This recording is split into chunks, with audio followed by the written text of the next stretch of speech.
সাকিব আল হাসান তো আমাদের আইডিয়াল, আমাদের পুরো বাংলাদেশি। সে না থাকাতে অবশ্যই আমরা তাকে মিস করি।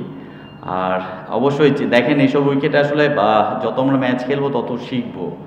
তো এইসব উইকেট অবশ্যই challenging, but at the time আমি যদি ভালো পারফর্ম করি এই জায়গাটাতে, বা যে কোনো প্লেয়ারই করে অবশ্যই এক্সট্রা তাকে বুস্ট আপ করবে। পেমেন্ট তো আমাদের অবশ্যই প্রয়োজন।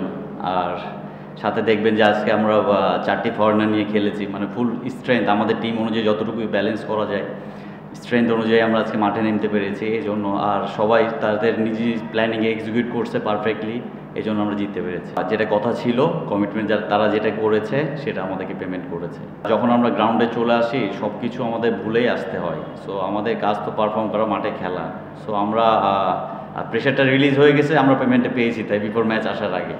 এই জন্য আমাদের আর কোনো প্রেশারটা থাকে নাই এবং আমরা আমাদের বেস্টটা দিয়ে খেলার চেষ্টা করেছি। ওরা গতকালকে আসছে এবং দেখেন ওরা অনেক ফ্র্যাঞ্চাইজি খেলছে এবং অনেক দিন ধরে ক্রিকেট খেলে। সো তারা মেন্টালি অনেক স্ট্রং। তো এই কন্ডিশনে এর আগেও তারা খেলেছে, বিশেষ করে দায়াল মেবি। সো তারা অ্যাডজাস্ট করে ফেলেছে।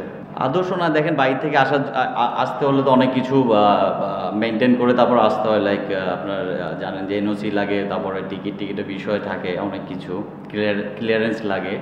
তো হয়তো বা এই জন্য তাদের আসতে লেট হয়েছে, আমি ডিটেলস জানি না। বাট অ্যাজ এ প্লেয়ার আমরাও যখন বাইরে খেলতে যাই বা এরকম ধরেন অন্য জায়গায় খ্যাপ খেলতে আগের দিনই কিন্তু যাই, যেয়ে কিন্তু ম্যাচ খেলি, বা ম্যাচের দিন সকালেও গিয়ে খেলা হয়েছে। সো এটা আমাদেরকে অ্যাডজাস্ট করতেই হবে।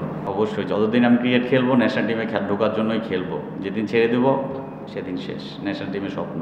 বাউন্ডারি যদি একটু বড় থাকে বলারদের জন্য একটু অবশ্যই সাহস যোগায়।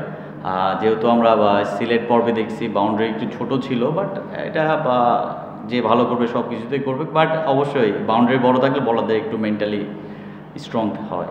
আমাদের চাওয়া তো অবশ্যই তাদের পক্ষ থেকে থাকবে, কিন্তু তারা প্রোভাইড করবে কিনা সেটা তাদের ব্যাপার, আসলে এটা আমি বলতে পারবো না।